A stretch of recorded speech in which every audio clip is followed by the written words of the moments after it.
Good afternoon, नमस्ते, आदाब, सलाम, सत श्री अकाल, जोहार। कैसे हैं आप सब गाइस? आप सभी का स्वागत है एक बार फिर से बग्गा पंजाबी वीलॉग्स की टॉक सीरीज़ में। और टॉक सीरीज़ में बात करेंगे आज ऐसे कत्ल की दास्तान की जिसको सुनकर आपके रोंगटे खड़े हो जाएंगे। आप बिलीव नहीं कर पाएंगे अगर आप भी किसी से प्यार करते हैं और आप उससे शादी की इच्छा रखते हैं या फिर आपकी लव मैरिज हुई है। तो ये जो कहानी है ये सच में दिल दहला देने वाली है। तो वीडियो के अंत तक बने रहें गाइस और वीडियो को बिल्कुल भी स्किप ना करें। आज बात करेंगे मेरठ के इंदिरा नगर निवासी सौरभ राजपूत की और उसकी वाइफ मुस्कान रस्तोगी की। मुस्कान रस्तोगी भी मेरठ के मास्टर कॉलोनी की रहने वाली थी और उनकी मुलाकात सौरभ राजपूत से 10 साल पहले 2015 में मेरठ में हुई थी और दोनों के बीच में प्यार हो गया। और ये प्यार ऐसा परवान चढ़ा कि दोनों ने 2016 में लव मैरिज भी कर ली। लव मैरिज करने के बाद सौरभ राजपूत का परिवार इससे बिल्कुल भी खुश नहीं था और उन्होंने मुस्कान को स्वीकार नहीं किया। इसके बाद दोनों ने एक फैसला किया, दोनों ने अपना अपना घर छोड़ दिया और वो एक किराए के मकान में रहने लगे।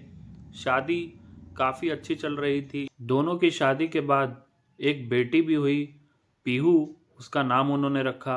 इसके बाद ज़िंदगी नॉर्मल चल रही थी, मगर जो मुस्कान थी वो सौरभ से खुश इसलिए नहीं थी क्योंकि वो मर्चेंट नेवी में थे और उनका आधा टाइम बाहर बीतता था। तो मुस्कान की नाराज़गी को लेकर सौरभ ने एक फ़ैसला किया और वो लंदन चले गए नौकरी करने। उन्होंने एक मॉल में एज ए सेल्स मैनेजर की नौकरी की और वो कभी कभार ही इंडिया आने लगे उसके बाद। तो मुस्कान रस्तोगी का इसी बीच एक लड़के से चक्कर चल गया, साहिल नाम के लड़के से उसकी करीबियाँ बढ़ गईं और इसके बाद क्या हुआ ये सुनकर आपके होश उड़ जाएंगे। साहिल शुक्ला नाम के लड़के से मुस्कान की नज़दीकियाँ बढ़ने लगीं तो इस रिश्ते की भनक सौरभ को लगी और सौरभ और मुस्कान के बीच में झगड़े शुरू होने लग गए और दोनों के बीच में दूरियां भी बढ़ने लगीं। सौरभ राजपूत जब इंडिया आए हुए थे अपनी बेटी का जन्मदिन मनाने के लिए, उसी दिन मुस्कान रस्तोगी ने साहिल शुक्ला के साथ प्लान किया था सौरभ को मारने का, मगर वो उस दिन सक्सेसफुल नहीं हो सके। ये रात थी 28 फरवरी की। इसके बाद मुस्कान किसी तरीके से अपने पति को मारना चाहती थी क्योंकि जो मुस्कान और साहिल शुक्ला थे वो दोनों एक दूसरे के काफ़ी करीब आ गए थे और दोनों ड्रग्स भी लेने लगे थे। इसीलिए दोनों ने फैसला किया कि सौरभ राजपूत का काम तमाम किसी भी तरीके से कर देना है। और 4 मार्च की रात आखिर वो रात आ ही गई जिसका मुस्कान को इंतज़ार था। उन्होंने अपने प्रेमी साहिल को फ़ोन किया और पहले ही घर बुला लिया। इसके बाद जब सौरभ राजपूत अपने कमरे में सोने चले गए, दोनों ने सौरभ के कमरे में प्रवेश किया और दोनों ने चाकुओं से उसके सीने पर अनगिनत वार कर दिए जब तक कि वो मर नहीं गया। वो अपना बीच बचाव करता रहा मगर उसमें वो कामयाब नहीं हो पाया क्योंकि दोनों को समझ में नहीं आ रहा था कि वो दोनों कर क्या रहे थे, क्योंकि वो ड्रग्स ले चुके थे और वो नशे की हालत में थे। सौरभ इससे ब्लाइंड लव करता था। अच्छा। लड़की ही बदतमीज थी हमारी। इसके बाद जो हुआ उसको सुन के आपके होश उड़ जाएंगे।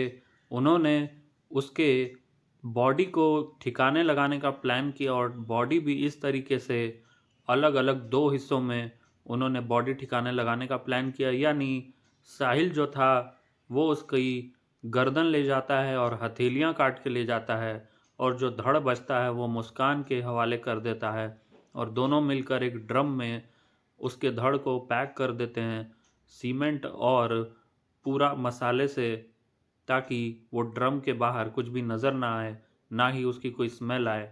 पूरा प्लस्तर कर देते हैं उस नीले ड्रम पे। इसके बाद मुस्कान रस्तोगी और साहिल दोनों घूमने चले जाते हैं नैनीताल।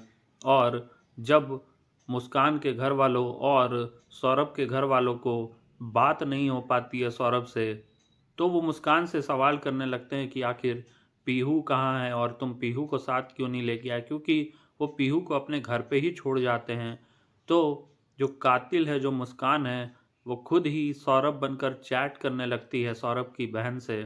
और जब सौरभ की बहन को पहले तो यकीन होता है, 1-2 दिन तक वो लगता है कि सौरभ से ही बात कर रही है, मगर जब उसको डाउट होता है कि ये सौरभ नहीं है, क्योंकि वो उधर से जब भी कॉल करती है, इधर से कॉल पिक नहीं होती है, तो उसका जो शक था वो और भी गहराने लगा कि ज़रूर दाल में कुछ काला है, ज़रूर कोई गड़बड़ है।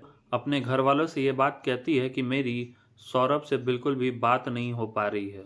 इसके बाद सौरभ की बहन का शक और भी गहरा होने लगा। उन्होंने अपने घर पे ये बात बताई तो सौरभ की तलाश शुरू हो गई। इधर जब मुस्कान लौटती है नैनीताल से 17 मार्च को, तो वो रात भर सो नहीं पाती है, उसको नींद नहीं आती है, उसको घुटन हो रही होती है, पश्चाताप हो रहा होता है कि उसने ये आखिर क्या कर दिया। आखिर जो उसने किया था वो भी नशे की हालत में किया था। जब कत्ल की वारदात होती है तो पीहू दूसरे कमरे में सो रही होती है और उसको भनक भी नहीं लगती है। तो दोस्तों आप खुद सोचिए ये कैसी कहानी है। ये कहानी है एक धोखे की, एक बच्ची के आत्मविश्वास के कत्ल की। एक बच्ची के पिता को उससे छीन लिया गया। मुस्कान रस्तोगी जब सारी रात सो नहीं पाती है, उसे पश्चाताप होता है। वो एक फैसला लेती है और अपनी माँ को ये सारी बात बता देती है कि उसने सौरभ को मार दिया है अपने प्रेमी के साथ मिलकर। और जब उसकी माँ को ये पता चलता है तो वो दंग रह जाती है और वो तुरंत अपने पति को बताती है, यानी मुस्कान के पापा को। और मुस्कान के पापा तुरंत पुलिस में इत्तला कर देते हैं। पहले तो उनने बात घुमाई फिराई कि मम्मी उसके घर वालों ने ही मारा है मेरे सामने, और मेरे घर उसके घर वाले ही वहां ले गए थे। हमें उसकी बात पे विश्वास नहीं हुआ। उसके घर वाले उससे बहुत प्यार करते थे, हमें पता है सब। हमारी बच्चियां कहाँ कैसे माहौल में गई है हमें पता है। उसके घर वाले सौरभ से बहुत प्यार करते थे। पहले उनने खुद कही हमसे, हमें विश्वास नहीं हुआ। हमने उससे बेटा बेटा करके हम उससे प्यार से बात कर रहे हैं। मैंने कहा बेटा सच बता दे, तू इतनी ऐसी बेवकूफ नहीं है कि तेरे सामने कोई तुझे मारेगा और तुझे कोई चीखेगा भी, तू आवाज नहीं देगी। तू 15 दिन से शिमला वगैरह में घूम रही है, तुझे जरा सा भी मौका नहीं मिला। तो कह रही नहीं, उसका जेठ जो है और जो उनके घर वाले थे वो मेरे आगे पीछे थे। तो मैंने कहा तू शोर मचा देती कि पब्लिक से हेल्प मांगती कि मेरे साथ ऐसे ऐसे हो रहा है।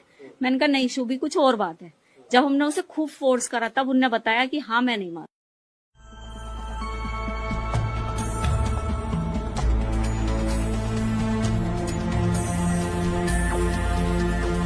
इसके बाद कत्ल की तफ्तीश शुरू होती है और साहिल को भी गिरफ्तार कर लिया जाता है। सौरभ का जो धड़ था वो मिल जाता है और दोनों अपना गुनाह भी कबूल कर लेते हैं। तो गाइज इस कहानी को बताने का मेरा मकसद ये था कि आप अगर प्यार कर रहे हैं, आप अगर अपना पार्टनर चुन रहे हैं, तो कब वो आपको धोखा दे देगा इसका किसी को पता नहीं है। तो चूज़ वाइजली। किसी से प्यार करें तो बहुत सोच समझ के करें, शादी करें तो बहुत सोच समझ के करें कि उसका बैकग्राउंड क्या है, वो आगे क्या कर सकता है, क्या नहीं कर सकता है। तो गाइज ये थी कहानी सौरभ राजपूत और उसके कत्ल की, जिसको 3 टुकड़ों में बांट दिया गया था और उसकी लाश को ठिकाने लगा दिया गया था। कहानी थी नशे की, कहानी थी लालच की, कहानी थी प्यार की, कहानी थी धोखे की, नशे की गलियों में गुमनाम जिंदगी की। दोस्तों कैसी लगी आपको ये अपडेट, ज़रूर हमें कमेंट में बताएं। और अपने सुझाव या फिर अगर आप कुछ कहना चाहते हैं तो ज़रूर शेयर करें कमेंट में। और वीडियो को ज़्यादा से ज़्यादा शेयर करें, लाइक करें, कमेंट करें, ताकि लोग सतर्क रह सकें और अपना बचाव कर सकें। तो दोस्तों अगर आपने चैनल को अभी तक सब्सक्राइब नहीं किया है तो जल्दी से जल्दी चैनल को सब्सक्राइब कर लें।